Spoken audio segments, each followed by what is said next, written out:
ما كان محمد أبا أحد من رجالكم ولكن رسول الله وخاتم النبيين.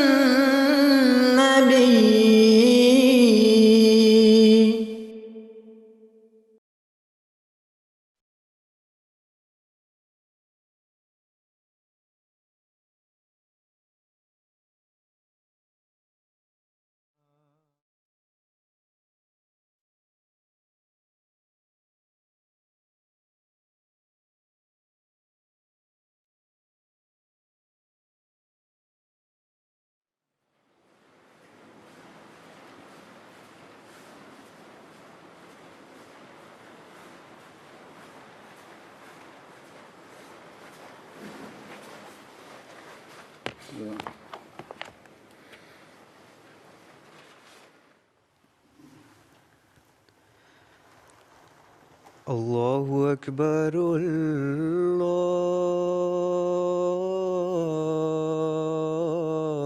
الله أكبر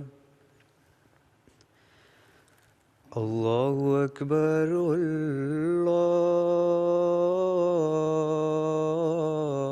الله أكبر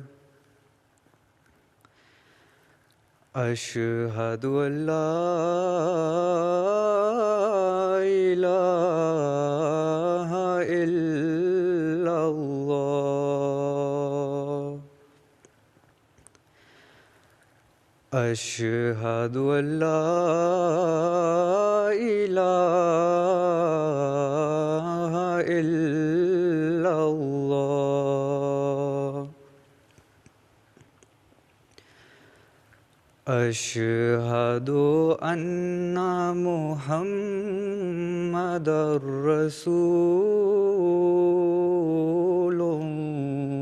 الله أشهد أن محمدًا رسول الله حي على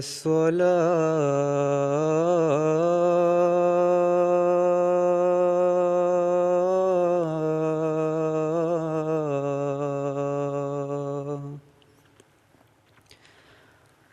حي على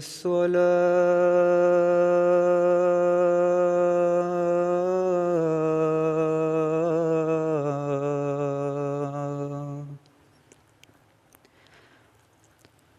حي على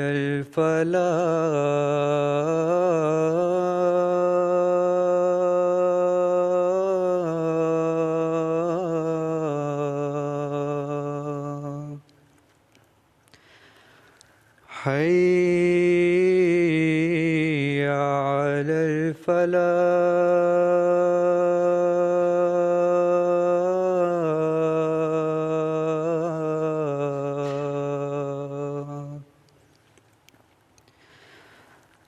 الله أكبر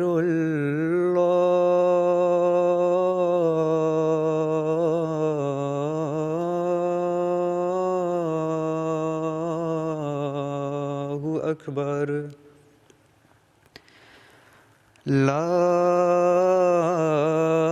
إله إلا الله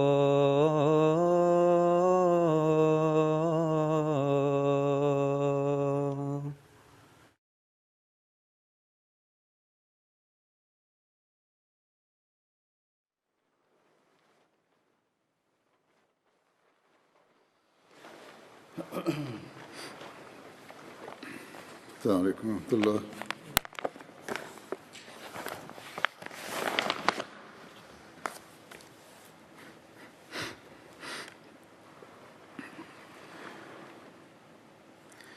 أشهد أن لا إله إلا الله وحده لا شريك له وأشهد أن محمدا عبده ورسوله أما بعد فأعوذ بالله من الشيطان الرجيم بسم الله الرحمن الرحيم الحمد لله رب العالمين الرحمن الرحيم مالك يوم الدين إياك نعبد وإياك نستعين اهدنا الصراط المستقيم صراط الذين أنعمت عليهم غير المغضوب عليهم ولا الضالين حضرت بلال Bismillahirrahmanirrahim. Usuru sọ wípé ọ̀rọ̀ nípa Bilal òun ni ó ń lọ lọ́wọ́. Ẹgbàá kan wà nípa wọn látọ̀dọ̀ Abdullah bin Dureda tí wọ́n ní ẹgbàá látọ̀dọ̀ bàbá wọn wípé ní àárọ̀ ọjọ́ kan òjíṣẹ́ ńlá sallallahu alayhi wa sallam wọ́n bi Bilal wọ́n sì bi wọ́n wípé ìrẹ́ Bilal kí ni nǹkan tí yóò fà á tí ó fi jẹ́ pé ó wà níwájú mi nínú àlùjánnà nígbà tí mo fẹ́ wọ àlùjánnà ní alẹ́ àná mo ń gbọ́ ohùn ẹsẹ̀ rẹ níwájú mi. Bilal dáhùn wípé nígbàkúgbà tí mo bá pe ìrun tí mo bá ní láti pe ìrun mo máa ń yan náfìlà méjì tí àlùwàlá mi bá sì ti já máa tún ṣe àlùwàlá. Mo wá ní ìwòye pé ọlọ́run ọba ó ti ṣe ìmọ̀yan rákà méjì fún mi. Òjíṣẹ́ náà sàlám sọ wípé nǹkan tí ó fà náà nìyí. Nínú ẹgbàá mìíràn wọ́n mú àlàyé rẹ̀ báyìí pé Abu Huraira radiyallahu ta'ala anhu wọ́n ṣe àlàyé pé òjíṣẹ́ ńlá sallallahu alayhi wa sallam wọ́n bá Bilal sọ̀rọ̀ ní àárọ̀ ọjọ́ náà tí wọ́n sọ pé ìrẹ́ Bilal iṣẹ́ wo ni ó fúnni ní ìrètí jù eléyìí tí o ti ń ṣe nígbà tó ti wà nínú Islam torí pé mò ń gbọ́ ohùn ẹsẹ̀ rẹ níwájú mi nínú aljanna. Bilal sọ pé lọ́dọ̀ mi nǹkan tí mo wòye pé bóyá ó fún mi ní ìrètí jù tí mo ṣe ó náà ní pé nígbàkúgbà tí mo bá ṣe àlùàlá yálà lọ́sàn-án ni àbí lóru màá rí pé pẹ̀lú àlùàlá ọ̀hún mo kí ìrun ìwọ̀nba tí Ọlọ́run bá yàn fún mi. Èyí ni ẹgbàá láti inú Bukhari. Nǹkan tí ó túmọ̀ sí kọ́ ni wípé kò túmọ̀ sí pé Bilal ti ju òjíṣẹ́ ńlá sallallahu alaihi wasallam lọ. Nǹkan tí ó túmọ̀ sí òun náà ni wípé ìmọ́tótó àti ìṣe ìjọsìn eléyìí tí ó pegedé ní ìdákọ́ńkọ́ ó jẹ́ èyí tí Ọlọ́run bá fi fún wọn ní ipò eléyìí tí wọn yóò wà ní ọ̀dọ̀ òjíṣẹ́ ńlá sallallahu alaihi wasallam ní àlùjánnà gẹ́gẹ́ bí wọ́n ṣe wà pẹ̀lú wọn nílé ayé gẹ́gẹ́ bí ó ṣe wà nínú ẹgbàá tí a ti sọ ní ìṣáájú wípé ní ọjọ́ Eid Bilal wọ́n á mú ọfà dání wọ́n á sì máa dúró síwájú wọ́n á máa rìn níwájú òjíṣẹ́ ńlá sallallahu alaihi wasallam tí ibẹ̀ sì ni òjíṣẹ́ ńlá sallallahu alaihi wasallam tí wọn yóò ti kí Eid. Lára bẹ́ẹ̀ látàrí ipò ìmọ́tótó wọn yìí òun ni Ọlọ́run bá ṣe fún wọn ní ipò tí wọn yóò máa wà pẹ̀lú òjíṣẹ́ ńlá sallallahu alaihi wasallam náà àlùjánnà tí Ọlọ́run sì fi hàn òjíṣẹ́ ńlá sallallahu alaihi wasallam. Nínú ẹgbàá mìíràn ó wáyé pé òjíṣẹ́ ńlá sallallahu alaihi wasallam wọ́n sọ pé nígbàkúgbà tí wọ́n bá ti mú mi lọ sí inú àlùjánnà ní òru mo máa ń gbọ́ ẹsẹ̀ kan mo wá béèrè pé ìrẹ́ Jibril ohun ẹsẹ̀ ta ni eléyìí. Jibril dáhùn ó wípé Bilal ni. Abubakar wọ́n sọ wípé báwo ní bá ṣe dára kó ṣe wípé inú ìyá Bilal òun ni a ti bí mi báwo ní bá ṣe dára tó kó jẹ́ pé bàbá Bilal ni bàbá mi kí èmi náà sì dàbí Bilal. Ẹ wo irú ipò ńlá eléyìí tí Bilal ní ẹni tí ó ṣe pé aráyé ti rí gẹ́gẹ́ bí ẹni ìrẹ̀lẹ̀ tí wọ́n máa gbé òkúta lé lọ́yà. Òun náà ni Abubakar wá ń sọ pé ìbá dára kó jẹ́ pé èmi ni mo jẹ́ Bilal. Nípa èyí Mirza Bashir Ahmad Sahib wọ́n sọ nípa àwọn sàbẹ̀ ìpilẹ̀ṣẹ̀ ní àyè kan wípé Bilal bin Rabah tí ó jẹ́ ẹrú Umayya bin Khalaf ní ẹ̀yìn hijira àwọn ni wọ́n fún ní ojúṣe láti máa pe ìrun àti pé lẹ́yìn òjíṣẹ́ ńlá sallallahu alayhi wa sallam wọ́n dúró láti máa pe ìrun nígbà tí ipò tí àsìkò kìláfà Hazrat Umar tí ó dé tí wọ́n sì borí ilẹ̀ Syria látara ìrìn kíkí mọ́ Hazrat Umar òun ni wọ́n ṣe padà pèrun eléyìí tí ó mú gbogbo ènìyàn rántí zamani òjíṣẹ́ ńlá sallallahu alayhi wa sallam eléyìí tó mú àwọn náà àti Hazrat Umar àti àwọn sàbẹ́ tí wọ́n wà níbẹ̀ wọ́n sun ẹkún débi pé ohùn wọn ń lọ lóhùn rárá. Hazrat Umar ní ìfẹ́ wọn débi pé ńgbà tí wọ́n papòdà wọ́n dáhùn wípé ní báyìí adarí àwọn mùsùlùmí ìní ó papòdà yìí. Ní àyè kan Hazrat Khalifatul Masih ẹlẹ́ẹ̀kejì wọ́n bá àwọn obìnrin sọ̀rọ̀ lọ́wọ́ wọ́n wá sọ wípé ìyẹn wọ́n bá àwọn obìnrin jẹ̀mọ́ sọ̀rọ̀ lọ́wọ́ wọ́n wá sọ báyìí ní ìtọ́ka sí ẹsẹ̀ alukurani wípé almalu walbanuna zinatul hayati dunya walbaqiyatu salihatu khairun inda rabbika thawaban wa khairun amala. المال والبنون زينة الحياة الدنيا والباقيات الصالحات خير عند ربك ثواب وخير أملا. wọ́n ṣe àlàyé rẹ̀ lọ́wọ́ òní wọ́n tẹ̀ síwájú nínú àlàyé ni wọ́n ṣe dárúkọ Hazrat Bilal wípé nǹkan ẹyọ kan òun náà ni yóò máa wà ní àìnípẹ̀kun òun náà sì ni albaqiyatu solihat. Iṣẹ́ tí ènìyàn bá ṣe nítorí lójú ọ̀nà Ọlọ́run ọba òun náà ni yóò máa wà ní àìnípẹ̀kun.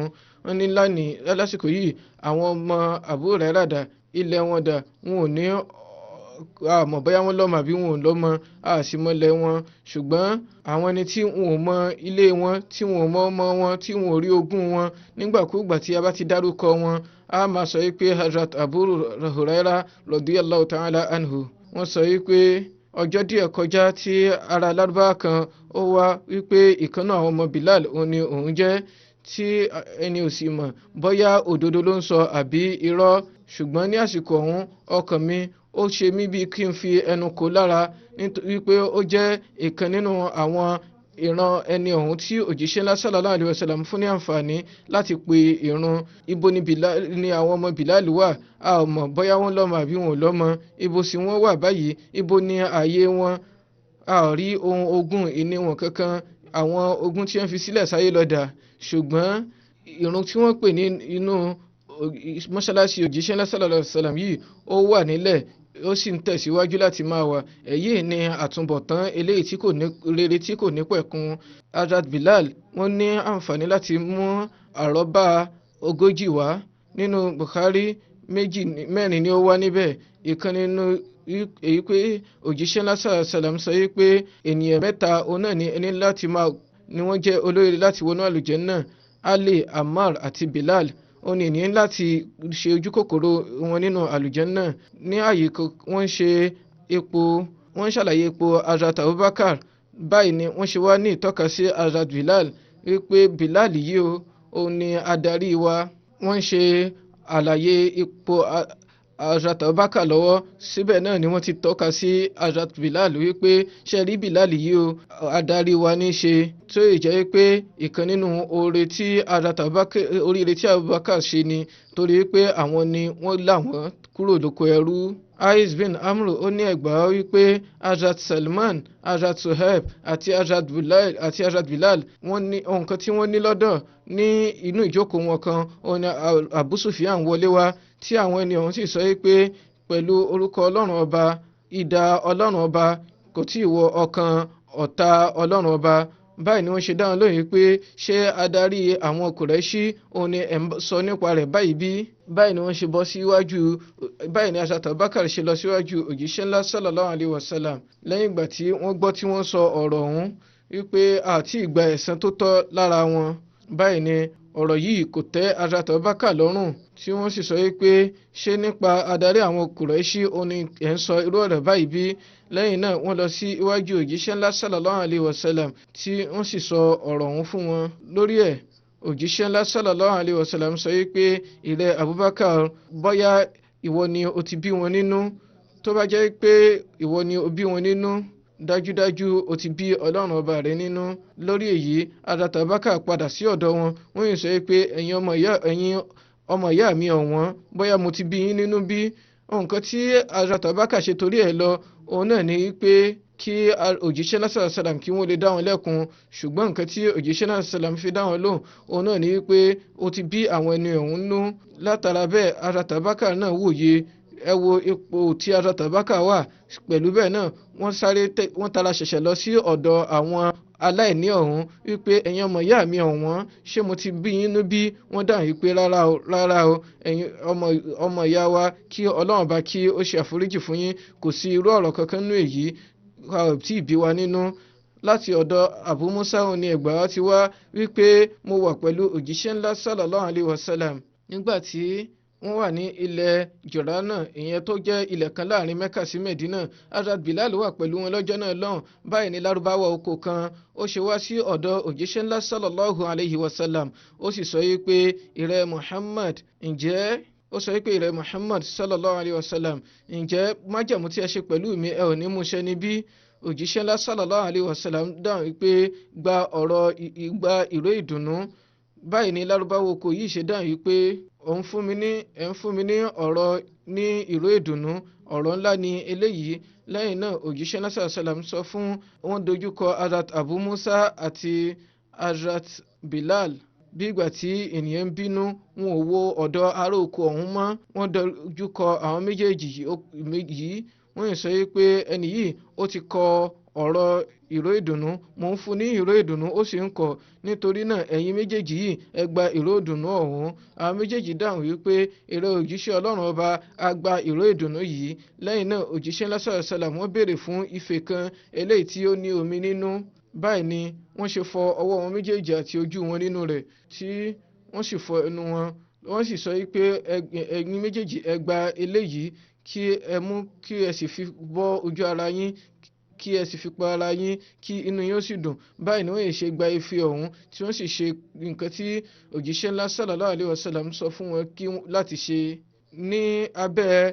Ní abẹ́ gàgá òun náà ni Hazrat Umm Salama wà, tí wọ́n sọ wípé ohun kan tí ẹ̀yin méjèèjì gbà yìí ẹ̀yin náà fún màmá yín, ìyẹn Umm Salama. Báyìí ni wọ́n ṣe gbé fún wọn.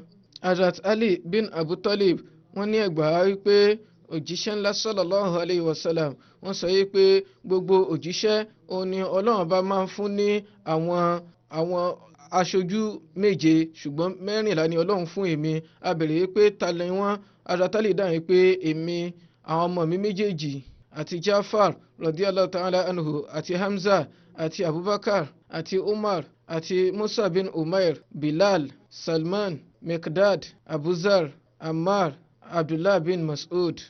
Zaid bin Arkam wọ́n ní ẹgbàá wípé òjíṣẹ́ ńlá sallallahu alayhi wa sallam sọ wípé báwo ni ènìyàn ní Bilal ṣe dára tó, tí ó fi jẹ́ pé òun ni adarí gbogbo àwọn olùpẹ̀run, kò sì ní jẹ́ pé ẹnikẹ́ni ò ní pẹ̀run ṣáájú rẹ̀, kò sí ẹnikẹ́ni tí yóò ga tó ní ọjọ́ ìgbéǹde. Abu Arkam wọ́n ní ẹgbàá wípé òjíṣẹ́ ńlá sallallahu alayhi wa sallam sọ wípé èèyàn ńlá mà ní Bilal jẹ́ o, tí ó fi jẹ́ wípé òun ni adarí àwọn ṣùhádà àti àwọn olùpẹ̀run, àwọn muazzin. Òun sì ni yóò jẹ́ ẹni tí yóò ga jù ní ọjọ́ ìgbéǹde, èyí túmọ̀ sí pé òun yóò ní ipò àpọ́nlé ńlá. Nínú ẹgbàá mìíràn òjíṣẹ́ ńlá sallallahu alayhi wa sallam sọ wípé ìkan nínú àwọn ràkúnmí àlùjànnà òun ni a fún Bilal tí yóò sì máa gùn. Aya Hazrat Bilal sọ wípé òjíṣẹ́ ńlá sallallahu alaihi wasallam wá sí ọ̀dọ̀ mi, wọ́n yìí sọ wípé ǹjẹ́ Bilal wà ní bíbá ibi? Mo dáhùn wípé rárá o, kò sí níbí lé. Òjíṣẹ́ ńlá sallallahu alaihi wasallam dáhùn wípé ó jọ pé ó ti ń bínú sí Bilal. Mo dáhùn wípé ó nífẹ̀ẹ́ mi. Lórí gbogbo ọ̀rọ̀ ohun tá sì máa sọ òun náà ni wípé òjíṣẹ́ ńlá sọ báyìí, òjíṣẹ́ ńlá sọ yìí, òjíṣẹ́ ńlá sọ tọ̀hún.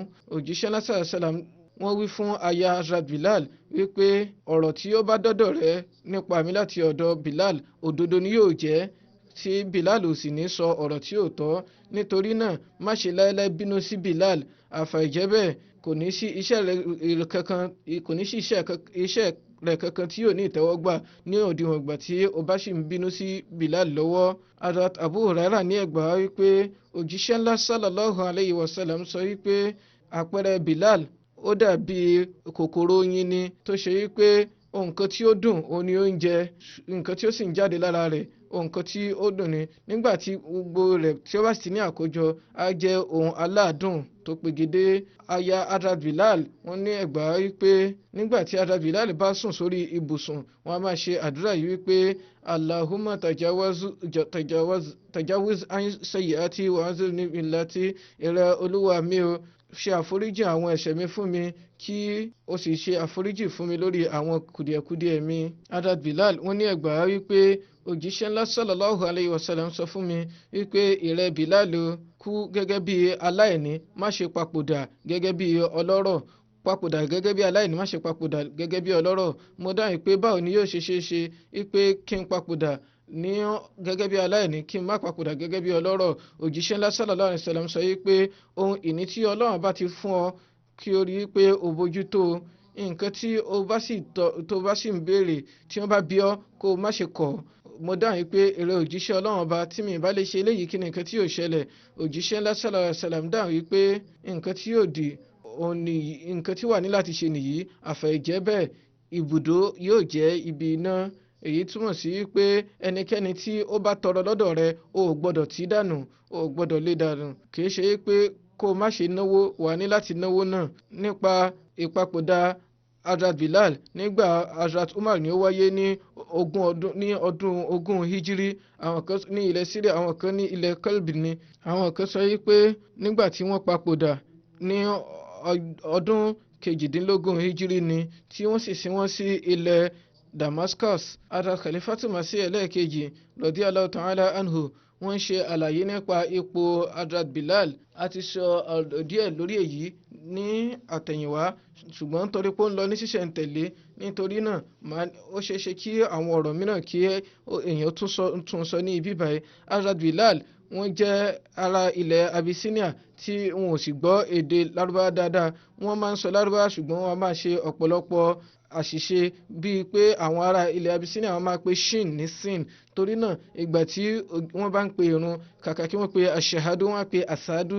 Nítorí látara bẹ́ẹ̀ àwọn Lárúbáwá máa rẹ́rìn lórí èyí nígbà ó ṣe pé àwọn rí gẹ́gẹ́ bí ohun iyì, nígbà ó ṣe pé àwọn náà wọn ò mọ àwọn ọ̀rọ̀ mìíràn pé bí tí wọ́n bá fẹ́ pe rotí wọn ò lè pe rotí ni wọ́n máa ń pè torí pé wọn ò mọ té pè. Tí wọ́n bá sì fẹ́ pe júrí wọ́n á pe júrí torí pé wọn ò lè pe ché bí ó ṣe pé jí ni wọ́n á pè. Gẹ́gẹ́ bí àwọn Lárúbáwá ṣe ń sọ yìí bẹ́ẹ̀ náà wípé àwọn tí wọ́n ṣe ará ilẹ̀ Lárúbáwá wọn ò lè pe àwọn ẹyọ ọ̀rọ̀ kan, bẹ́ẹ̀ náà ni àwọn Lárúbáwá náà wọn ò lè pe àwọn ẹyọ ọ̀rọ̀ mìíràn. Ṣùgbọ́n nítorí ohun iyì ilẹ̀ wọn kò jẹ́ kí wọ́n tètè wòye lórí èyí pé àwọn ọ̀rọ̀ mìíràn wà nínú àwọn èdè yòókù tí àwọn náà mọ̀ pé. Lára bẹ́ẹ̀ òjíṣẹ́ ńlá sallallahu alayhi wa sallam wọ́n rí tí àwọn ènìyàn tí wọ́n rẹ́rìn lórí ìpè àsádù Hazrat Bilal. Wọ́n wá dàn yí pé ẹ̀ ń rẹ́rìn lórí bó ṣe ń pè nígbà ó ṣe yí pé bó bá ṣe ti ń pè yìí òun náà ni inú ìtẹ́ Ọlọ́run ọba máa ń dùn, tí ó sì ṣe yí pé Ọlọ́run bá nífẹ̀ẹ́ sí bí ó ṣe ń pè àsádù yìí. Ará ilẹ̀ Abyssinia òun ni wọ́n, tí ó sì jẹ́ wí pé ẹrú ni wọ́n mú wọn sí ní àwọn ọ̀run tí wọ́n ti lọ sí ẹ̀yìn gan náà. Wọ́n sì mú àwọn èèyàn lẹ́rú, kódà títí di àsìkò yìí wọ́n mú àwọn èèyàn ní ẹrú. Ṣùgbọ́n òjíṣẹ́ ńlá sallallahu alayhi wa sallam wọn ò sí nínú àwọn ẹ̀dá ọ̀hún tí àwọn ènìyàn máa rí gẹ́gẹ́ bí àwọn ò sínú ẹni tí ń wo àwọn nìkan gẹ́gẹ́ bí ẹni ìyẹpẹrẹ. Gbogbo ènìyàn ọgbọgba ni wọ́n rí lọ́dọ̀ wọn. Bí wọ́n ṣe nífẹ̀ẹ́ àwọn ará ilẹ̀ Greece òun náà ni wọ́n nífẹ̀ẹ́ àwọn ará ilẹ̀ Lárúbáwá. Bákan náà wọ́n nífẹ̀ẹ́ àwọn ará ilẹ̀ Áfíríkà gẹ́gẹ́ bí wọ́n ṣe nífẹ̀ẹ́ àwọn ará ilẹ̀ Lárúbáwá. Èyí ni ìfẹ́ ọ̀hún eléyìí tí ó fi wọ́n ṣe ayò lọ́kàn àwọn tí wọ́n ṣe ará ilẹ̀ Lárúbáwá náà. Èyí tí ò jẹ́ kí ọ̀pọ̀lọpọ̀ àwọn ará ilẹ̀ Lárúbáwá kí wọ́n tètè gbọ́ tí ò jẹ́ kí wọ́n gbọ́ yé. Látàrí ìfẹ́ wọn yìí òun ni nǹkan tí ó fà á tí wọ́n ṣe di ààyò lọ́kàn àwọn ẹni ọ̀hún. Àwọn ẹni tí wọ́n wá ní àgbọ́yé yìí, tí wọ́n ò gbọ́ àgbọ́yé nǹkan tí ó fa ìfẹ́ yìí, tí wọ́n ò sì mọ nǹkan tí ó jẹ́ ohun rírì àti àṣírí tó ń bẹ nínú ìfẹ́ tí àwọn ènìyàn ní yìí, ni kò jẹ́ kí wọ́n tètè gbọ́ àgbọ́yé pé kí ni nǹkan tí ó fà á tí èyí ṣe ń ṣẹlẹ̀. Ilẹ̀ Mẹ́kà ni a ti bí òjíṣẹ́ ńlá sallallahu alaihi wasallam láàrin àwọn ìran Lárúbáwá. ìyẹn ní ẹ̀yà lárúbáwá ní ìran ti kùrẹ́ṣí tí wọ́n á máa wo ojú àwọn yòókù gẹ́gẹ́ bí ẹni yẹpẹrẹ. Àwọn ni wọ́n wà ní ipò ní ìran tí ó dára jù. Pẹ̀lú bẹ́ẹ̀ náà bí òjíṣẹ́ náà sàlám tí wọ́n bá ní láti nífẹ̀ẹ́ àwọn ìran kan jù á máa jẹ́ Banu Hashim ni. Tí ó bá jẹ́ pé wọ́n nífẹ̀ẹ́ láti nífẹ̀ẹ́ àwọn ẹ̀ka ìran kan jù á jẹ́ ti àwọn kùrẹ́ṣí. Tí ó bá jẹ́ pé wọ́n ní láti nífẹ̀ẹ́ àwọn ẹ̀yà kan jù á jẹ́ àwọn ọmọ lárúbáwá. Ṣùgbọ́n ipò tí àwọn tí ará ilẹ̀ mìíràn ní lọ́kàn wọn eléyìí tí ó fi di pé àwọn náà ni wọ́n fi òpin sí àwọn orílẹ̀ tiwọn nítorí òjíṣẹ́ ńlá nígbà tí wọ́n borí ilẹ̀ wọn tán tí ìjọba wọn tán. Pẹ̀lú bẹ́ẹ̀ náà wọ́n ní ìfẹ́ nínú ọkàn wọn fún òjíṣẹ́ ńlá sallallahu alaihi wasallam. Ọ̀nà wo ni ó fà á? Ebo yẹ kí wọ́n máa bínú òjíṣẹ́ ńlá sallallahu alaihi wasallam ni, ṣùgbọ́n kí ni nǹkan tí ó ṣẹlẹ̀ ṣáájú èyí? Ohun kan tí a rí òun náà ni a lè ṣe òdiwọ̀n ìfẹ́ eléyìí tí mẹsáyà ìyẹn Jésù Ànábì Isa alayhi salatu wasalam tí wọ́n ní pẹ̀lú àwọn tí wọ́n jẹ́ adarí wọn nígbà tí ẹni tí ó jẹ́ Peter tí wọ́n mú tí Paul sì wá tí ó ń sọ pé ìwọ náà ó wà nínú wọn torí pé ó ti wà pẹ̀lú wọn, ọ̀kan nínú wọn nìwọ náà jẹ́. Ó dáhùn pé rárá èmi ò kì í ṣe ọmọlẹ́yìn wọn o, bí ó ṣe pé mò ń gégùn fún un. Kì í ṣe pé ó kọ Ànábì Isa nìkan bí ó ṣe pé ó tún sọ pé òun gégùn fún un.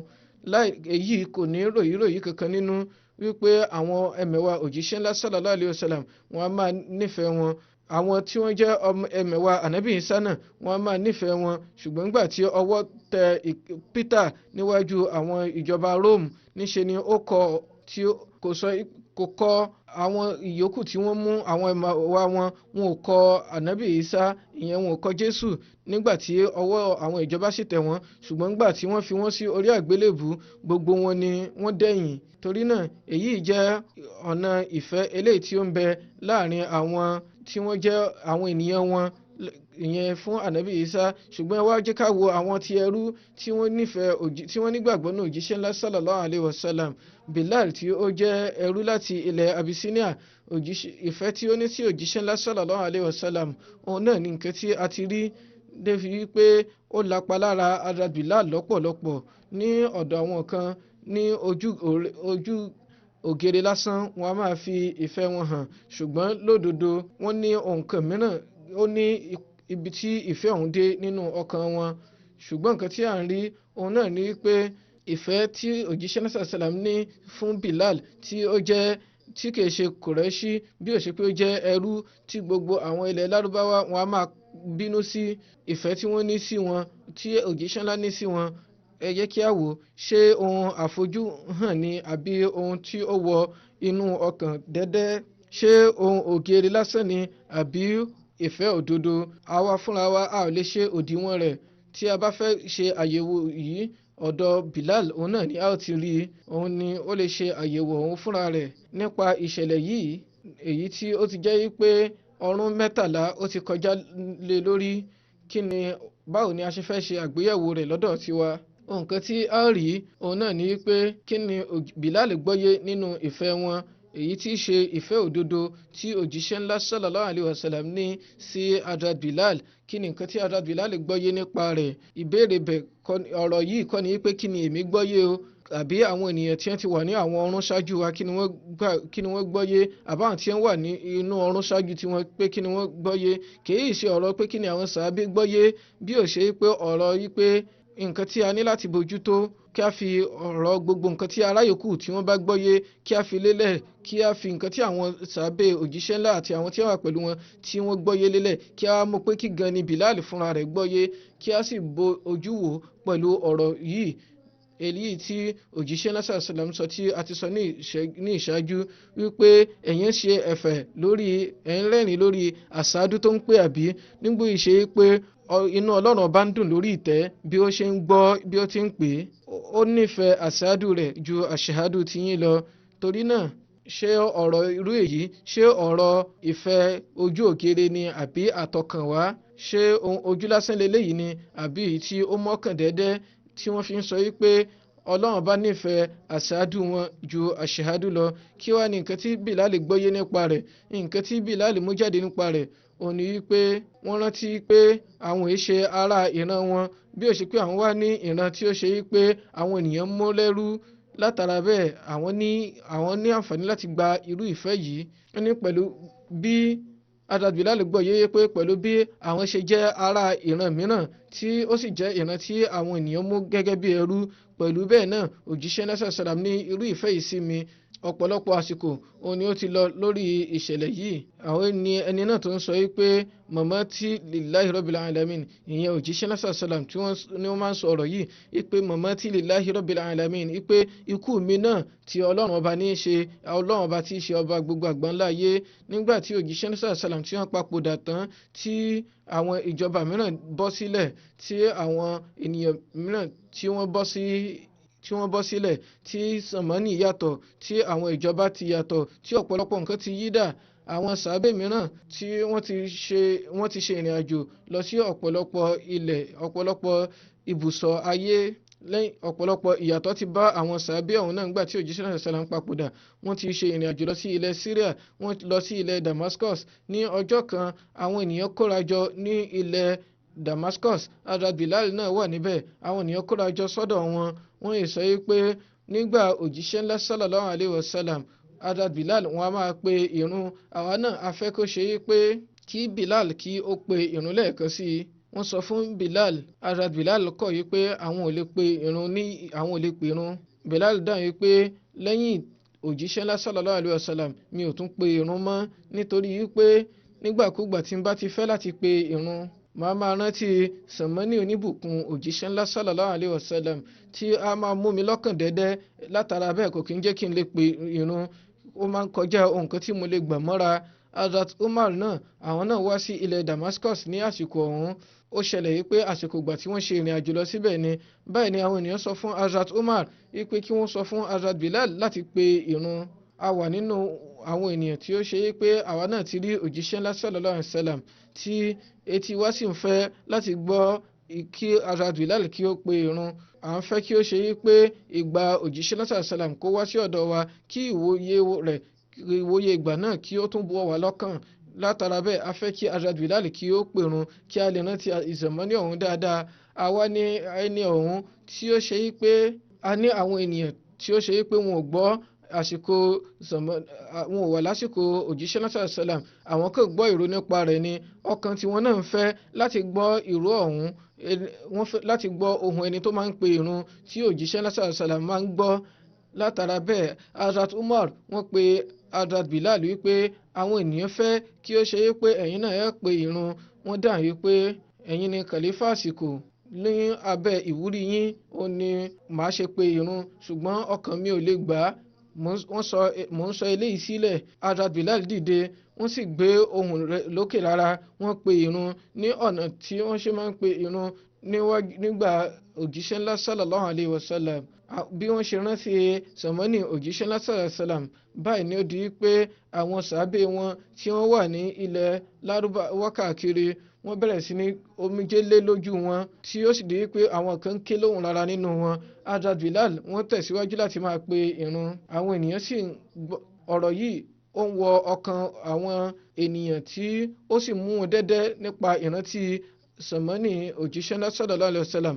Ṣùgbọ́n Hazrat Bilal tí wọ́n jẹ́ ará ilẹ̀ Abyssinia tí wọn ò sì ní ìbátan ẹ̀jẹ̀ kankan pẹ̀lú àwọn Lárúbáwá, kí ni nǹkan tí ó ṣẹlẹ̀ sí àwọn nígbà náà lọ́hùn? Àmọ́ nǹkan tó ṣe àwọn ti Lárúbáwá tí ó ṣe yí pé wọ́n rántí sàmọ́nì wọn, àti àwọn tí wọn ò sí níbẹ̀ náà tí àwọn náà tí wọ́n rí i pé ó ṣe ń wọ àwọn kan lọ́kàn ó wọ àwọn náà lọ́kàn. Ṣùgbọ́n Hazrat Bilal tí wọ́n ṣe ará ilẹ̀ Lárúbáwá tí wọ́n tún jẹ́ ẹrú, ipa wo ni ìpèrun yìí ní lọ́kàn wọn? Wọ́n sọ wípé bí wọ́n ṣe ń pe ìrun náà lọ, nígbà tí wọ́n fi pe ìrun náà tán wọ́n dákú lọ. Èyí ni eléyìí ni ó ṣe lápa lára wọn, tó ṣe pé lẹ́yìn ìgbà díẹ̀ òun ni wọ́n papòdà lé lórí. Èyí ni ohun kan tí ó ń bẹ fún àwọn ènìyàn tí àwọn ènìyàn ṣe ń tó mú ẹ̀rí sílẹ̀ lọ́dọ̀ òjíṣẹ́ náà sàlám wípé lọ́dọ̀ wọn ò ní ìfẹ́ bákan náà ni wọ́n ṣe nífẹ̀ẹ́ sí àwọn tí wọ́n jẹ́ Lárúbáwá àti àwọn tí wọ́n ṣe Lárúbáwá. Èyí sì ni ẹ̀rí eléyìí tí àwọn tí wọ́n ṣe ará ilẹ̀ lárúbáwá náà tí wọ́n ní fún òjíṣẹ́ ńlá sallallahu alayhi wa sallam ní ìfẹ́ wípé lọ́dọ̀ òjíṣẹ́ ńlá sallallahu alayhi wa sallam kò sí ìyàtọ̀ lọ́dọ̀ ènìyàn jẹ́ lárúbáwá àbí ènìyàn ṣe lárúbáwá. Èyí ni ẹ̀rí eléyìí tí àwọn ará ilẹ̀ mìíràn tí wọ́n gbọ́ ọ̀rọ̀ wọn tí wọ́n sì rí pa yìí tí àwọn náà jẹ́rìí lé lórí wípé àwọn ènìyàn wọn ò lè ní irú ìfẹ́ yìí sí wọn irú èyí tí àwọn ẹni ọ̀hún ní fún òjíṣẹ́ ńlá sallallahu alayhi wa sallam. Èyí ni Sayyidina Bilal, ẹni tí ó ṣe wípé wọ́n ní ìfẹ́ sí adarí wọn tí wọ́n sì dúró ṣinṣin pẹ̀lú ìfẹ́ Ọlọ́run ọba lọ́kàn wọn tó ṣe pé pẹ̀lú ti ìṣe wọn òun náà ni wọ́n fi àwòkọ́ṣe lélẹ̀ fún wa eléyìí tí yóò máa jẹ́ ìlànà tí ó pegedé fún wa. Àti ìfẹ́ tí òjíṣẹ́ lásàlá sàlám ní fún Hazrat Bilal yìí náà ó jẹ́ eré èyí tí a ò ní rí irú rẹ̀ ní orílẹ̀ ayé. Èyí ni nǹkan náà tí ó ṣe wípé ní àsìkò yìí irú ìfẹ́ ọ̀hún òun náà ni a lè tàn ká eléyìí tí yóò fi ìjọmọ̀ ìyálélẹ̀ káàkiri. Ìlú ìfẹ́ yìí òun náà ni a fi lè tú ṣẹ́kẹ́ṣẹkẹ̀ àwọn tí wọ́n wà nínú ipò ẹrú ní àsìkò tí a wà yìí. Inú èyí òun náà ni ìgbàlà wa wà wípé láti lè bá fi ìjọkan ṣoṣo Ọlọ́run ọba lélẹ̀ kí a tẹ̀lé ìlànà òjíṣẹ́ ọ̀hún kí Ọlọ́run ọba kí ó fún wa ní ìyọ̀ǹda èyí kí ó sì ṣe ní ìrọ̀rùn fún wa. Èyí báyìí ni ọ̀rọ̀ tí Hazrat Bilal lè parí sí. Lẹ́yìn báyìí màá sọ nípa àwọn ènìyàn tí wọ́n papòdà màá sì kí jànáza wọn. Ẹni àkọ́kọ́ àwọn náà ni Maulana Talib Yakub Sahib tí wọ́n jẹ́ ọmọ Muhtaram Talib Yakub Sahib tí wọ́n wá láti tí wọ́n jẹ́ Mbalik Sisila ní Trinidad and Tobago ní ọjọ́ 8 oṣù kẹsàn-án ni wọ́n papòdà. Inna lillahi wa inna ilayhi raji'un. Láti kékeré òun ni àdámọ́ wọn ti wà ní ojú ọ̀nà ẹ̀sìn. Wọ́n jẹ́ ará ilẹ̀ Trinidad. Láti kékeré òun ni wọ́n ti máa kírun wọn déédéé, wọ́n máa ka alukurani déédéé tí wọ́n sì máa ṣe ka àwọn ìwé Islam. Lẹ́yìn ẹ̀kọ́ àkọ́bẹ̀rẹ̀ wọn wọ́n ní àǹfààní láti ṣe iṣẹ́ lẹ́yìn ìgbà tí wọ́n parí O-level wọn ní ọdún 1979 òun ni wọ́n wọ Jamia tí ó sì di ọdún 1989 wọ́n gba ìwé ẹ̀rí Shahid jáde. Lẹ́yìn náà wọ́n ṣe igi pẹ̀lú ọmọ ẹni tí ó jẹ́ Nazir Allah tẹ́lẹ̀ ní Qadian rí. Nígbà tí wọ́n parí Jamia ilẹ̀ Zaire ní Áfíríkà òun ni a kọ́ fi wọ́n sí. Ibẹ̀ ni wọ́n ṣiṣẹ́ títí di ọdún 1992. Lẹ́yìn náà wọ́n lọ sí Guyana tí wọ́n ṣe iṣẹ́ níbẹ̀ títí di ọdún 1997. Lẹ́yìn náà wọ́n ṣiṣẹ́ ní ilẹ̀ Ghana ní ilẹ̀ Koforidua àti Kumasi eléyìí tí ó jẹ́ àyè méjì ọ̀tọ̀ọ̀tọ̀. Ibẹ̀ ni wọ́n wà títí di ọdún 2004. Ibẹ̀ ni wọ́n ti wà ní ipò àárẹ̀ tí ó fi di pé wọ́n ní láti mú wọn lọ sí ilẹ̀ Trinidad. Ibẹ̀ sì ni wọ́n tẹ̀síwájú láti máa ṣiṣẹ́ títí tí wọ́n ṣe papòdà pẹ̀lú wípé wọ́n ní àǹfààní láti ṣiṣẹ́ tó pegedé káàkiri àwọn ilẹ̀ ayé. Wọ́n tún ní àǹfààní wípé wọ́n jẹ́ ẹni tí ó kún fún ìmọ̀ tí ó pegedé. Ọ̀pọ̀lọpọ̀ àwọn ènìyàn ibikíbi tí àwọn ènìyàn bá lọ àwọn ènìyàn máa ń nífẹ̀ẹ́ wọn lọ́pọ̀lọpọ̀. Ní ọ̀pọ̀lọpọ̀ ọdún sẹ́yìn òun ni wọ́n ti ní àárẹ̀ látàrí dialysis. Wọ́n máa ní láti lọ sí ilé ìwòsàn ní oṣù mẹ́ta ṣùgbọ́n eléyìí kò dá wọn dúró láti kópa nínú àwọn ètò jàmáà. Wọ́n jẹ́ ẹni tí ìpáyà Ọlọ́run ọba rẹ̀ pé tí wọ́n jẹ́ ẹni tí ó ní ìrẹ̀lẹ̀ tí ó ní sùúrù tí ó ní ìtẹríba tí ó ní ìfaradà tí ó sì jẹ́ ẹni tí a máa pàdé àwọn ènìyàn pẹ̀lú ọ̀yàyà. Yàtọ̀ sí irun wọn a máa kí tajud déédéé, wọn a máa ka alukuran déédéé tí wọ́n sì jẹ́ ẹni tí wọ́n máa kí rákà 8 tajud kí wọ́n tó kírun láàárọ̀. Wọ́n a máa rin kíkí mọ́ iṣẹ́ rere fún àwọn ènìyàn. Wọ́n jẹ́ ẹni tí àwọn ènìyàn nífẹ̀ẹ́ sí lọ́pọ̀lọpọ̀. Yàtọ̀ sí aya wọ́n ní ọmọkùnrin kan àti ọmọbìnrin méjì sílẹ̀ sáyé lọ. Wọ́n ní ọmọ ìyábìnrin méjì àti ọmọ ìyákùnrin méjì. Àwọn kan wà ní Trinidad àwọn kan sì wà ní Australia. Ìyẹn àwọn ọmọ ìyá wọn yìí. Helen Yakub òun kọ wípé nígbà tí wọ́n wá sí ilẹ̀ Trinidad àwọn ni wọ́n máa kọ́ mi ní ìlànà ẹ̀sìn, àwọn sì ni wọ́n jẹ́ kí n ní ọ̀pọ̀lọpọ̀ ìwúrí lórí àti kọ́ ẹ̀kọ́ ẹ̀sìn. Èyí sì ni nǹkan tí ó fà tí ó jẹ́ pé Tolib Yakub wọ́n sọ pé ọmọ àwọn ìyẹn Toyib Yakub àwọn ní àǹfààní láti jẹ́ pé kí ó jẹ́ missionary tí wọ́n sì ní kí ó lọ sí Jamia Ahmadiyya. Arábìnrin kọ́kọ́ wípé wọ́n jẹ́ ẹni tí arábìnrin oníwòsàn kọ́kọ́ wípé wọ́n jẹ́ ẹni tí ó ní ìwà tí ó pegedé. Gbogbo àwọn oníwòsàn tí ń bá sì ṣe ìtọ́jú wọn náà ni wọ́n máa ń sọ nípa ìwà rere wọn. Bí àyè kankan bá wà bí ẹnikẹ́ni bá wọnú ilé ìwòsàn wá, wọ́n á dìde láti fún ẹni ọ̀hún ní ààyè. Wọ́n jẹ́ aláwòkọ́ṣe fún àwọn tí ó jẹ́ oníwòsàn àti àwọn ènìyàn lápapọ̀. Ẹni tí ó jẹ́ missionary in charge ní Trinidad and Tobago wọ́n sọ wípé àwọn ohun àdámọ̀ ẹni tí ó bá jẹ́ missionary òun ni ènìyàn rí lára wọn ní pípé wọ́n máa tẹríba fún gbogbo àwọn ìlànà tó bá láti ọ̀dọ̀ khalifa. Wọ́n sì ṣetán, wọ́n á sì máa ṣetán láti rí i pé àwọn ṣe gbogbo ojúṣe àwọn pé wọ́n ní ìfẹ́ Ọlọ́run ọba òjíṣẹ́ náà sàlám àti Hazrat Masih Maud alayhi salatu salam, pé wọ́n á máa ka alukurani déédéé. Missionary mìíràn sọ wípé nígbà tí wọ́n fi àwọn ránṣẹ́ sí Trinidad nígbà ìgbà náà tí à ń ṣe parí ní Jamia Canada, wọ́n ní ọjọ́ ò tí ì pẹ́ tí Maulana Sahib tí wọ́n ṣe ìrìn àjò ibùsọ̀ 50 láti wá ṣe ìbẹ̀wò sí àwọn tó sì fi di pé ọjọ́ kejì ọjọ́ kẹta wọ́n tún máa fi èrò dọ́dọ̀ àwọn wípé kí ni nǹkan tí ẹ bá lè nílò, nǹkan tí ẹ bá fẹ́ kí ẹ tètè sọ.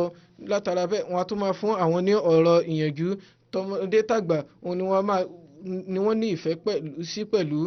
Wọ́n á sì máa ní kíkí mọ́ fún àwọn ènìyàn kí wọ́n tẹ̀lé àwọn ìlànà tí khalifa àsìkò bá fi lélẹ̀. Wọ́n á sì máa sọ fún wọn pé kí wọ́n kírun déédéé. Ọmọ obìnrin náà kọ wípé nǹkan tí wọ́n máa ń sọ fún mi lóòrèkóòrè òun náà ni pé kí n tó ṣe ìdánwò àti kí n tó ṣe ohunkóhun kí n rí i pé mo kọ àkọ́ránṣẹ́ sí khalifa àsìkò. Bákan náà Amir Ibrahim ẹni tí ó jẹ́ arákùnrin mìíràn ó sọ pé nígbà tí àwọn bá ti lọ fún ìpolongo ẹ̀sìn, Maulana Sahib máa wà níbẹ̀ nígbà gbogbo. Wọ́n sọ pé wọ́n máa sọ fún àwọn èèyàn pé ìwọ lọ sí àríwá, èmi á lọ sí gúúsù, kí ó lè bàjẹ́ pé a lè tètè fi ìjọ mùsùlùmí Ahmadiyya tó àwọn ènìyàn létí. Wọ́n á sì máa ṣe gbogbo ìgbìyànjú wọn pẹ̀lú ìrẹ́rìn músẹ́. Àwọn missionary mìíràn wà tí wọ́n ṣe iṣẹ́ pẹ̀lú wọn tí àwọn náà kọ ránṣẹ́ pé tí wọ́n bá ṣe ohun kan yòówù bó tilẹ̀ wù kí bí ènìyàn bá ṣe nǹkan yòówù bó tilẹ̀ wù kó kéré tó ní ojú ọ̀nà ẹ̀sìn, inú wa dùn. Wọ́n á sì máa fún ẹni ọ̀hún ní ẹ̀bùn pẹ̀lú. Wọ́n á máa fún ẹ̀bùn ìwúrí pẹ̀lú. Tí wọ́n bá rí àwọn ènìyàn tí wọ́n wà nínú wípé wọ́n bá ara wọn ṣe ìfàǹfà kankan, wọ́n á tètè dẹ́kun wọn wípé Ahmadi ni ẹni yìí, ẹ ò sì gbọ́dọ̀ ní inúnibíni láàrin ara yín. Òṣèré sọ pé àwọn náà rí wọn nígbà tí wọ́n wà ní kékeré tí ó sì jẹ́ wípé nǹkan tí àwọn ọmọ wọn sọ yìí òun náà ni nǹkan tí wọ́n máa wí fún gbogbo ènìyàn. Ẹni tí ó ṣẹ̀wọ̀nù jàmáà kan ìyẹn Nare Shaib wọ́n sọ wípé mo ti ń wá ẹ̀sìn Islam òdodo nígbà tí mo pàdé Maulana Talib ní ẹsẹ̀kẹsẹ̀ òun ni ó ti lápa lọ́kàn mi. Látàrí èyí òun sì ni wọ́n ṣe bayat ní ṣókí. Talib Yakub Sahib wọ́n rí i pé àwọn ṣe àwọn ojúṣe ìjẹ́wá fún wọn pẹ̀lú ọkàn tí ó ṣí sílẹ̀ tí ó pegedé. Ohun tí wọ́n sì máa wí òun náà ni pé ibi yòówù tí khalifa àsìkò bá fún àwọn ní iṣẹ́ sí òun náà ni àwọn ní láti ṣe. Kódà bẹ́ẹ̀ bá sọ pé Pakistan pé kí àwọn máa lọ kí àwọn sì máa padà sí ilẹ̀ àwọn mọ́, àwọn ò lọ lẹ́sẹ̀kẹsẹ̀. Wọ́n ti ṣe tán. Wọ́n ní kódà tó bá jẹ́ pé ilẹ̀ Punjabi ni àwọn ó bẹ̀rẹ̀ sí ní kọ́ Punjabi lẹ́sẹ̀kẹsẹ̀ kí Ọlọ́run bá kí ó ṣe àforíjì fún wọn, kí ó ṣe àgbéga fún wọn, kí ó sì dáàbò bo àwọn ọmọ wọn, kí ó sì fún wọn ní àǹfààní láti tẹ̀síwájú nínú iṣẹ́ rere wọn. Janaza ẹlẹ́ẹ̀kejì òun náà ti Mukarram Engineer Iftikhar Qureshi Sahib tí àwọn náà ti jẹ́ Naib Sadar Majlis Tariq Jadid rí tẹ́lẹ̀.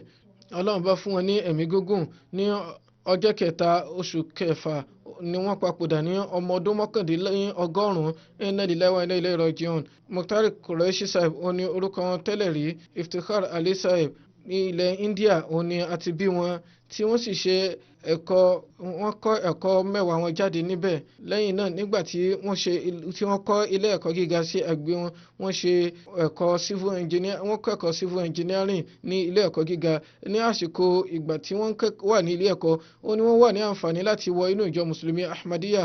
àwọn òbí wọn ṣe Ahmadi, fúnra wọn náà ni wọ́n ṣe ìwádìí tí wọ́n ka ìwé Hazrat Masih Maud tí wọ́n sì ní àǹfààní láti wọ inú ìjọ.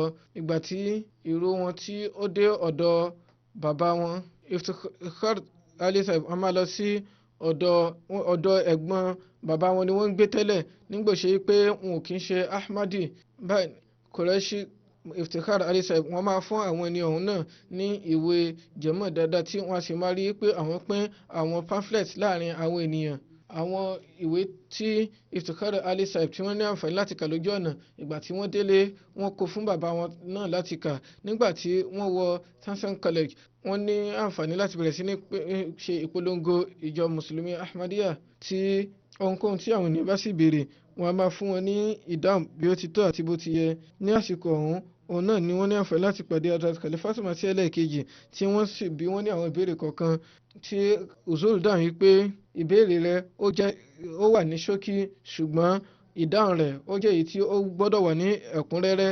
Nítorí náà mi ò lè ṣàlàyé gbogbo ẹ̀ báyìí bí ó ṣe pé wà ní láti ka ìwé báyìí ni wọ́n sì fún wọn ní ìwé ọ̀hún tí wọ́n sì bẹ̀rẹ̀ sí ní ka, tí wọ́n kà ní ẹ̀kúnrẹ́rẹ́.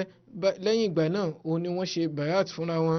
Ní ọdún 1945 ni wọ́n lọ sí ilẹ̀ Qadian, tí wọ́n rí gbogbo bí agbóbẹ̀ ṣe rí. Wọ́n gbọ́ ìwàásù Hazrat Khalifatul Masih ẹlẹ́ẹ̀kejì pẹ̀lú ìtẹ́tíbẹ̀lẹ̀ jẹ́. Ibẹ̀ ni wọ́n ti ṣe bayat. Ọdọọdún ni wọ́n máa lọ sí jẹ́sọ̀sálánà Qadian. Hazrat Khalifatul Masih ẹlẹ́ẹ̀kejì wọ́n ní àǹfààní láti pàdé Hazrat Khalifatul Masih ẹlẹ́ẹ̀kejì. Àwọn ìbéèrè tó bá sì ń bẹ ní inú làákàyè wọn, wọ́n á bi wọ́n á gba ìdáhùn tí wọ́n sì darí pẹ̀lú àlékún ìmọ̀ àti àmọ̀dájú. Ní ọdún 1951 òun ni wọ́n ṣe ìrìn àjò lọ sí Pakistan, ìyẹn lẹ́yìn ìpínlẹ̀ tí wọ́n sì ní iṣẹ́ níbẹ̀. Wọ́n ṣe àwọn ojúṣe wọn bí ó ti tọ́ àti bó ti yẹ. Gẹ́gẹ́ bí wọ́n ṣe jẹ́ onímọ̀ ẹ̀rọ, wọ́n padà di ẹni tí ó jẹ́ chief engineering, tí ó fi jẹ́ pé wọ́n jẹ́ alákọ̀wé ilẹ̀ ìjọba Punjab gan ní àsìkò kan náà rí. Wọ́n jẹ́ ẹni àpọ́nlé tí wọ́n sì ní àǹfààní láti ṣe ọ̀pọ̀lọpọ̀ ojúṣe fún orílẹ̀-èdè Pakistan. Ní ọdún 1983 ni wọ́n fi ẹ̀yìn tì lẹ́nu iṣẹ́ tí wọ́n sì fi ara jìn fún jàmáà. Ṣáájú èyí, ní ọdún 1980 nígbà tí Hazrat Khalifatul Masih kẹta tí wọ́n darí láti Spain, tí wọ́n sì ṣe àgbékalẹ̀ àjọ àwọn International Ahmadi Architects. Báyìí ni wọ́n fi wọ́n ṣe alága wọn nígbà náà lọ́hùn. Hazrat Khalifatul Masih ẹlẹ́ẹ̀kẹta ni wọ́n gba ìjẹ́wàk fún wọn, ìyẹn ìfarajìn wọn láti ọdún 1980 tí wọ́n ti fi wọ́n ṣe ojúṣe tẹ́lẹ̀. Ibẹ̀ náà ni wọ́n tẹ̀síwájú nínú ojúṣe wọn. Lẹ́yìn náà, fún ọdún 25 wọn ni wọ́n tẹ̀síwájú láti máa jẹ́ alága àgbékalẹ̀ ọ̀hún. Ìyẹn nígbà Hazrat Khalifatul Masih ẹlẹ́ẹ̀kẹrin náà wọ́n ní àǹfààní láti gba ọ̀pọ̀lọpọ̀ iṣẹ́ tí ó fi jẹ́ pé wọ́n ní àǹfààní láti kọ́ ọ̀pọ̀lọpọ̀ àgbékalẹ̀ eléyìí tí ó wà ní Rabwa, tí ó sì jẹ́ pé Nazara Tamirat abẹ́ wọn òun náà ni ó wà nígbà náà lọ́hùn. Àti bí wọ́n ṣe kọ́ àwọn Khilafat Library, Fazl Umar Foundation. Bákan náà ní ọdún 2007 Huzur sọ pé àwọn fi wọ́n ṣe Naib Sadar. Wọ́n jẹ́ ẹni tá a máa ṣiṣẹ́ pẹ̀lú ìfarajìn. Wọ́n jẹ́ ẹni tí ó ní àǹfààní láti rí sànmọ́nì khalifa 4 tí ó sì jẹ́ pé nígbà gbogbo náà inú ipò ìfẹ́ àti ìtẹríba tí ó pegedé ọ̀nà ni èèyàn ti ń rí wọn. Wọ́n jẹ́ ẹni tí a máa ṣe iṣẹ́ pẹ̀lú ọ̀yàyà. Gẹ́gẹ́ bí wọ́n ṣe jẹ́ Waqf Zindagi, wọ́n ní àǹfààní láti ṣe iṣẹ́ fún ọdún 37. Huzur sọ pé àwọn rí wọn tí wọ́n máa fi ara jìn ṣiṣẹ́ lọ́pọ̀lọpọ̀, tí wọ́n ní ọmọ ọkùnrin 2 àti ọmọbìnrin 3, kí Ọlọ́run bá ṣe àforíjìn fún wọn, kí ó sì jẹ́ kí àwọn ọmọ lè tẹ̀síwájú nínú iṣẹ́ rere wọn. Janaza ẹlẹ́ẹ̀kẹta òun náà ní ti Aziza Sultana Sahiba, tí wọ́n jẹ́ aya Mafia Khurshid Sahib. Ní ọmọ ọdún 81 òun ni wọ́n papòdà.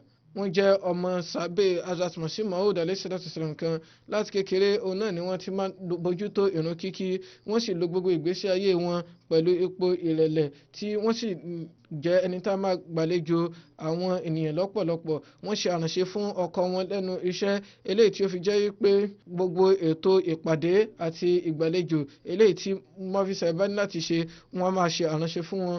Mufti Saheeb ní àǹfààní láti jẹ́ ìkan nínú àwọn àṣíránì rọ́ìmọ́lá, ìyẹn àwọn tí wọ́n tì mẹ́nuwọ̀n lójú ọ̀nà Ọlọ́run ọba. Látara bẹ́ẹ̀ wọ́n á máa ṣe ìpè tó ń jẹ fún wọn àti àwọn aráyòkù náà tí wọ́n ní àǹfààní láti ṣe ètò ìgì fún ọ̀pọ̀lọpọ̀ àwọn ọmọ aláìní. Músí ni wọ́n jẹ́ tí wọ́n sì ní àǹfààní láti fi ọmọbìnrin kan sílẹ̀ sáyé lọ, kí Ọlọ́run bá kí ó ṣe àforíjìn fún wọn. Jánásà tí ó kàn wọ́n ní tí Mukarram Muhammad Tahir Ahmad Saheeb tí wọ́n jẹ́ ní ọjọ́ 28 oṣù karùn-ún ni wọ́n papòdà látàrí àrùn jẹjẹrẹ. Inna lillahi wa inna ilayhi raji'un. Ilẹ̀ Hyderabad ni wọ́n gbé nígbà tí wọ́n parí Jamia Ahmadiyya títí di ìpà tí wọ́n fi papòdà. Wọ́n tẹ̀síwájú láti ṣe ọ̀pọ̀lọpọ̀ iṣẹ́ ní inú àwọn ẹ̀ka jàmá. Wọ́n ní àǹfààní láti ṣe iṣẹ́ ní ilé àkóso ètò owó. Wọ́n jẹ́ Naib Nazir Mal Waqf Jadid, wọ́n sì jẹ́ Nazir Mal Waqf Jadid fúnra fún ọdún 7. Wọ́n jẹ́ olódodo oní tó ṣe fọkàn tán, ẹni tí ó sì ní ìrẹ̀lẹ̀ ọkàn àti ìfarajìn lọ́pọ̀lọpọ̀. Wọ́n ṣe ìrìn àjò káàkiri gbogbo orílẹ̀ India tí wọ́n sì fún àwọn ènìyàn ní ìwúrí láti ṣe ìjùsílẹ̀ lójú ọ̀nà Ọlọ́run ọba. Pẹ̀lú àwọn ìgbìyànjú wọn pẹ̀lú ojú Ọlọ́run ọba, ọ̀pọ̀lọpọ̀ ìlékún ni ó wà nínú àgbékalẹ̀ ètò Waqf Jadid. Músí ni wọ́n jẹ́, yàtọ̀ sí àwọn òbí wọn tí wọ́n fi sílẹ̀ sáyé lọ, wọ́n tún fi àwọn ọmọ náà sílẹ̀ sáyé lọ. Wọ́n ní ọmọ ìyá kan tí ó jẹ́ missionary ní Qadian, kí Ọlọ́run bá kí ó ṣe àforíjìn fún wọn, kí ó jẹ́ kí ó ṣe ìtọ́jú àwọn ọmọ wọn.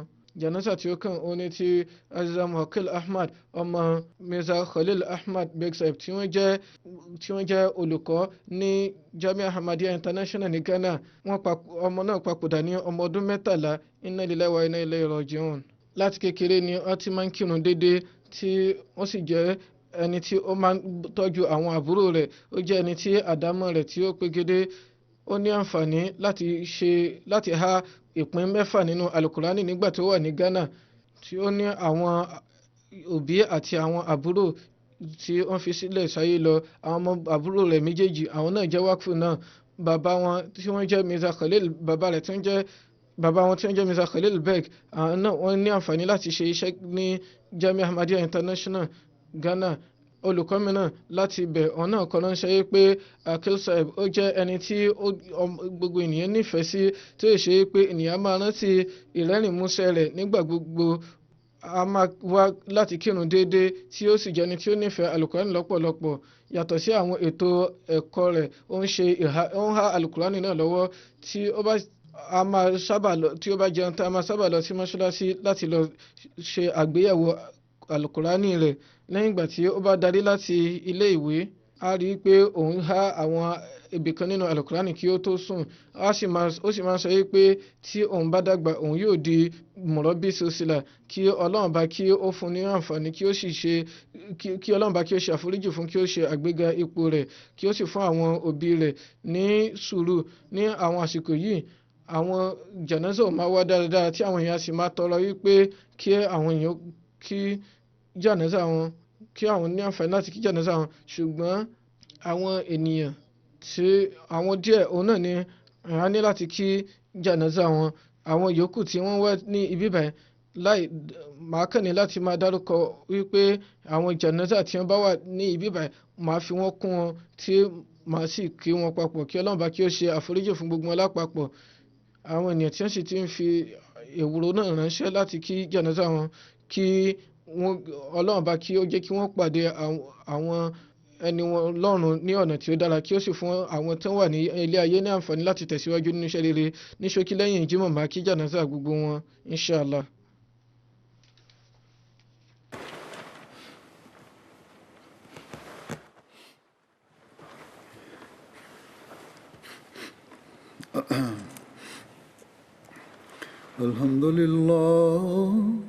الحمد لله نحمده ونستعينه ونستغفره ونؤمن به ونتوكل عليه ونعوذ بالله من شرور أنفسنا ومن سيئات أعمالنا من يهده الله فلا مضل له ومن يضلل فلا هادي له ونشهد أن لا إله إلا الله ونشهد أن محمدا عبده ورسوله عباد الله رحمكم الله إن الله يأمر بالعدل والإحسان وإيتاء ذي القربى وينهى عن الفحشاء والمنكر والبغي يعظكم لعلكم تذكرون اذكروا الله يذكركم وادعوه يستجب لكم ولذكر الله أكبر.